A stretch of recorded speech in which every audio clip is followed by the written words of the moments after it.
안녕하십니까. 10월 12일 목요일 오전 11시를 넘겼습니다.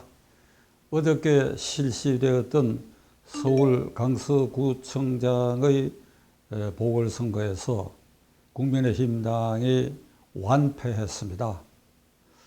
민주당 후보가 59%, 그리고 국민의힘당 후보가 36%, 약 23% 차이로 참패했다고 봐야 할 것입니다.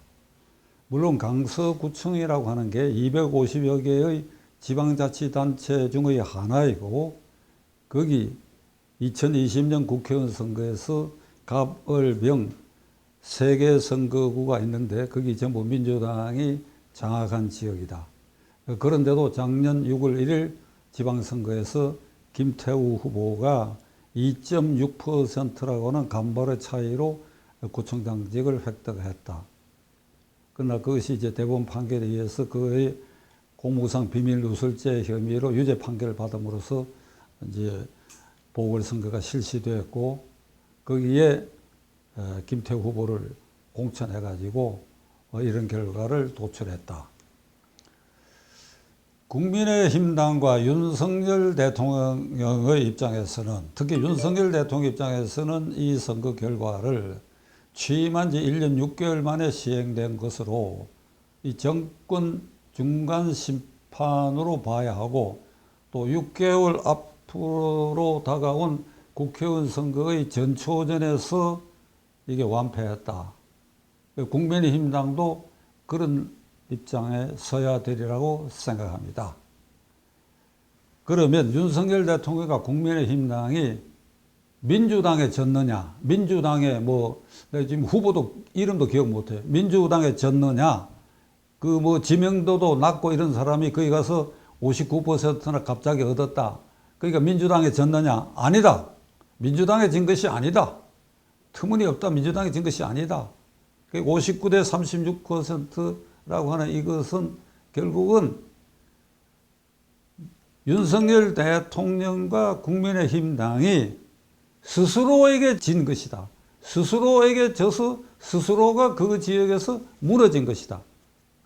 김태우를 당선이 안 됐다 하더라도 표차가 이렇게 압도적으로 벌어진 데는 이게 정권 중간 심판의 성격을 띠고 있는데, 이건 민주당과의 경쟁에서 진 것이 아니라 스스로 1년 6개월 된 정권의 잘잘못에 대한 누적된 것이 이 선거에 반영이 됐으니까, 그러니까 윤과 국민의힘당은 스스로에게 졌다.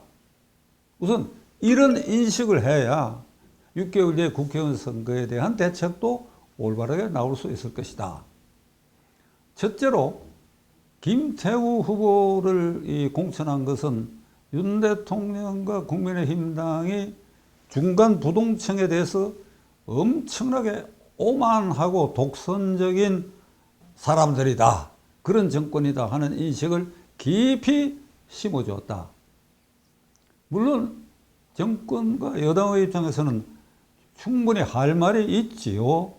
김태우라는 사람이 문재인 대통령 시절에 이 조국 밑에 민정수석 비서관실의 행정관으로 근무하면서 그 민정수석 비서실의 각종 비리, 그리고 조국 수석의 각종 비행을 공익 제보자 입장에서 폭로를 했는데 파면당하고, 그리고 수사를 받고 공무상 비밀누설죄로 기소가 됐다. 그러니까 그를 공익 제보자로 보호를 받아야 할 사람을 재판에 회부했다. 그래서 그 재판에서 결국 유죄로 판결받았다. 그러니 김명수 대법원과 문재인 정권이 작당해갖고 김태우를 죽인 것이다. 그러니까 이 사람을 공천한 것이다. 대법원 확정 판결을 받고 4개월 만에 대통령이 특별 사면으로 이게 복권까지 했다. 그리고 곧 이어서 2달 만에 이번에 입후보하게 됐다. 그러면 대통령실이나 특히 국민의힘당 입장에서는 김태우가 왜 억울한 일을 당했, 그 억울한 내용이 뭔지, 이렇게 우리가 공천할 수밖에 없는 이 일을 국민 여러분들이 이해해달라고 하는 그런 것에 대한 홍보 전략 전혀 없이 그는 억울한 일을 당한 사람이다. 이래버렸다. 그러니까 부산 서울시장 박원순 오거돈의 성추행 사건으로 공석이 돼가 보궐선거를 치를 때에 민주당은 자기 당 후보에 의해서 저질러져서 이루어지는 보궐선거에는 후보를 내지 않는다는 당헌을 개정을 해가지고 그게 후보를 내가 국민의힘당에게 각각 참패한 기록을 갖고 있습니다. 그때 국민의힘당이 그걸 공격을 했지요. 그 현재 국민의힘당 당헌 당규에도 우리 당 사람의 지방자치단체장 등의 문제로 공석이 돼가지고 재보궐선거가 이루어질 때는 후보를 내지 않는다는 당헌 당규 규정까지 있어요. 그러면 그걸 지키든지 그걸 지킬 수 없는 사정이 있으면 왜 억울한지에 대한 홍보를 전혀 할 수 없었다. 근데 이게 하기도 어려웠을 거예요. 그 얘기 아무리 해봐야 먹히기가 어려울 겁니다. 오히려 대통령의 이런 그 사면복권, 조기의 사면복권, 그리고 공천 이것을 일방적이고 독선적이라고 야당이 공격하는 것에 대해서 이게 그 공격에 무너지거나 먹혀들 가능성이 충분히 있었던 김태우의 공천이었다. 우선 참패의 원인은 거기서부터 출발한다. 그리고 그 선거를 바로 코앞에 두고 김행 여성가족부 장관의 국회에서의 인사청문회 과정에서 보인 그의 행태는 상상을 초월하는 일이야. 그냥 그 자리를 떠나버렸어. 국민의힘당 의원이 퇴장하더라도 남아있어야 되는데 다리에 떠버렸어. 그러니까 이게 윤 대통령에게 엄청난 마이너스를 줬고 그 같은 시기에 대법원장 이균용에 대한 인준도 민주당에 의해서 부결됐지만은 그래도 그 부결이 어떻게 민주당이 역선전하는 대로 대통령이 좀 더 올바른 사람을 선택할 수 없었느냐 하는 것에 대한 의문이 중간계층에 충분히 도사리고 이것이 폭발할 수 있는 요소가 됐다. 그리고 무엇보다도 유창훈 부장판사에 의해서 이재명 피의자에 대한 구속영장이 기각된 것입니다. 이건 기각 결정인데 이걸 무죄 판결이라고 국민을 오도시키고 그 홍보에 중간 계층을 무너뜨리는데 민주당이 일정 부분 성공했다. 그러니까 선거 직전에 이런 요인까지 합쳐서 결국은 김태우 후보가 참패하게 이르렀다. 그리고 더 큰 배경으로는 윤 대통령이 1년 6개월 전에 취임한 이후에 국민의 기대가 굉장히 높았습니다. 그 기대가 높은 것 중에 가장 중요한 가닥은 한미 동맹을 강화하고 그리고 한미일 협력 체제를 강화해서 우리의 체제 보존을 위한 분명한 입장을 세우고 그리고 이것을 이루어내는 데는 크게 성공했다. 이건 분명히 윤 대통령만이 할 수 있었던 일입니다. 그러나 그 외에 일련의 개혁 작업, 연금개혁, 노동개혁, 여러 교육개혁을 위한 이 개혁이 비록 야당의 과반수에 막혀가지고 국회에서 이 개혁 작업이 이게 돌파되지 않는다 하더라도 그래도 윤석열이니까 하고 기대했던 게 있었던 것입니다. 좌고우면하지 않고 돌진하는 그런 성격에 기대한 바가 있습니다. 그리고 무엇보다도 이재명은 당장 잡아넣을 줄 알았어.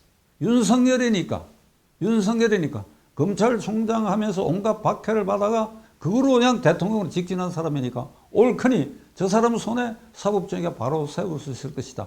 그 1년 반 동안에 이재명에게 검찰이 끌려가는 꼴이 되어버렸다. 그러니까 이거 윤석열 대통령에게 기대를 했는데 이게 무슨 꼴이냐 하는 이런 피로감이 누적돼 있었다. 이것이 그 250여 개 자치단체 중에 하나에 불과한 그것도 민주당이 강세 지역인 그곳에서 윤석열 대통령은 억울할지 몰라도 이런 일련의 이 부정적인 피로감 등이 쌓여가지고 정권 심판 쪽의 결론이 그렇게 난 것이다. 이렇게 받아들여야 된다. 그러면 윤 대통령과 국민의힘당은 이제 6달 앞둔 국회의원 선거에서 과반을 획득하지 않으면 불행한 사태가 올 것이라고 하는 것은 누구나 인식하고 있습니다. 그러면 이번 강서구청장 선거의 이 참패를 딛고 이 6개월 동안 어떻게 나아가야 할 것인가 하는 것에 대한 저의 의견을 말씀드리겠습니다. 우선 국민의힘당의 경우에는 대단히 민망한 얘기지만 김기현 대표와 당 사역들이 이번 이 강서구청장 선거를 앞두고도 무의도식한 느낌을 가질 수밖에 없습니다. 선거 막바지에 갑자기 그게 몰려들고 거기에 뭐 모든 국회의원들 동원령을 내리고 이런 일만 했을 뿐이지 어차피 김태우를 공천을 했다고 한다면 아까 앞에 말씀드린 것처럼 우리가 그 공천을 할 수밖에 없는 이런 정당성에 대한 홍보는 전혀 하지 않은 것 같아요. 그 기껏 한다는 게 김태우 후보 입을 통해 가지고 뭐 1,000억 원, 5천억 원의 사업을 끌어들이겠다. 지금 그 얘기 해가지고 이 근본 문제에 있어서 국민들에게 설득력이 있을 수가 없습니다. 분들은 지금 김기현 체제는 거의 한계에 드러났다고 생각합니다. 그러니까 이걸 계기로 체제 정비를 하는데 비상대책위원회라도 구성을 해가지고 새롭게 국민의힘당이 이 국회의원 선거를 앞두고 국민 속으로 어떻게 파고 들어가며 그래야 거기에 적합한 인물들로 체제를 재정비한다. 눈에 번쩍 튑 그런 체제 정비의 모습을 갖춰야 할 것이다. 둘째로 윤석열 대통령은 초심으로 돌아가 가지고 그가 용산으로 집무실을 옮기면서 한 주요한 이유 중에 하나가 청와대는 구중궁궐이다. 그러니까 국민 속에 대통령이 있어야 된다. 그래서 용산으로 이전한다. 그리고 2층에 대통령 집무실이고 1층에 기자실이 있다. 수시로 기자실에 내려오겠다. 약속 안 지켰습니다. 윤 대통령. 도어 스태핑이라는 걸 창안해가지고 처음엔 잘한다고 봤는데 역시 그건 좀 부작용이 있어요. 그러면 모든 현안에 대해서 대통령이 국민 속에 살아있기 위해서는 2층에서 1층으로 자주 내려와야 됩니다. 하루에도 여러 번 내려올 수 있어야 됩니다. 뭐 안 내려올 때는 일주일이고 한 달이고 특별한 이슈가 없으면 안 내려와도 되겠지만 지금처럼 이게 민생 문제가 복잡하고 특히 안보 문제가 이렇게 다양해지는 이런 상황 아래서는 거의 매일 내려와야 할 것입니다. 근데 안 내려왔어. 한 번도 안 내려왔어. 안 내려왔어. 약속을 안 지킨 겁니다. 저는 취임 초와 한 1년 지나는 사이에도 여러 차례 윤석열은 해낼 수 있다. 프랭클린 루즈벨트를 닮아라. 루즈벨트의 기자회견과 로웬 정담을 통해서 국민 속에 살아있는 대통령의 모습을 보여라. 윤석열은 그걸 할 수 있다. 계속 얘기한데도 이게 전혀 그런 기미가 없기 때문에 계속 얘기한 걸 제가 포기해버렸는데 이번 강서구청장 이 참패를 계기로 기자실을 찾아서 거기서 민생 문제를 얘기해라. 거기서 교육개혁, 노동개혁, 노조의 이 근로기준법을 위반한 이 파업행위 같은 거 그걸 국민들에게 대통령의 목소리로 직접 설명을 해라. 안보 상황은 이렇게 되고 있고 그렇다. 그리고 거기에 하나 더 곁들인 것은 윤 대통령의 고위직 인사에 대한 인사풀이 제한적이야. 비판자들은 이명박 때 사람들을 계속 쓰고 있다. 이명박 때 사람들을 계속 쓰는 이유가 어디 있느냐? 어디 있느냐? 무슨 발목 잡힐 일이라도 있었느냐? 이런 소리까지 나오고 있어요. 인사풀을 넓혀야 돼. 이번에 이 김행 사고도 결국은 이명박 시대 사람을 이렇게 돌려막기로 쓰다가 일어난 일 아닙니까? 그러니까 지난 일이지만은 문화관광부 장관도 유인촌 말고는 없느냐? 이명박 때 한 번 한 사람을 또 써야 되고 이게 돌려막게 하고 이명박 인사를 회전문 돌리듯이 한다 하는 이런 비판도 윤석열 대통령은 귀담아 들어야 되는데 이런 얘기들을 대통령 귀에다 대고 말하는 이 집무실 안에 참모가 있느냐 하는 의문도 있어요. 그런 참모를 옆에 둬야 돼요. 그런 참모를 옆에 둬야 돼요. 자, 결론을 말씀드리겠습니다. 이번 강서구청장 선거에 있어서 윤석열 대통령과 국민의힘당은 이것을 참패로 받아들여야 되는데 그것이 민주당에 진 것이 아니라 스스로에게 져서 무너졌다. 그러면 어찌해야 되냐? 국민의힘당은 재정비해서 6개월 뒤에 국회의원 선거에 새로운 체제로 대응해야 된다. 그 다음에 윤석열 대통령은 초심으로 돌아가서 국민 속에 파고 들어가고 국민 속에 살아있는 소통의 달인이 되어야 된다.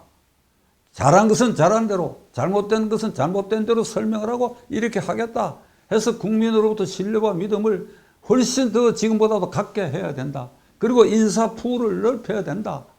어떻게 한정된 그 우물 안에서만 사람을 돌려막기로 쓰느냐. 이런 비판과 비난을 극복해야 된다. 저 좀 답답합니다.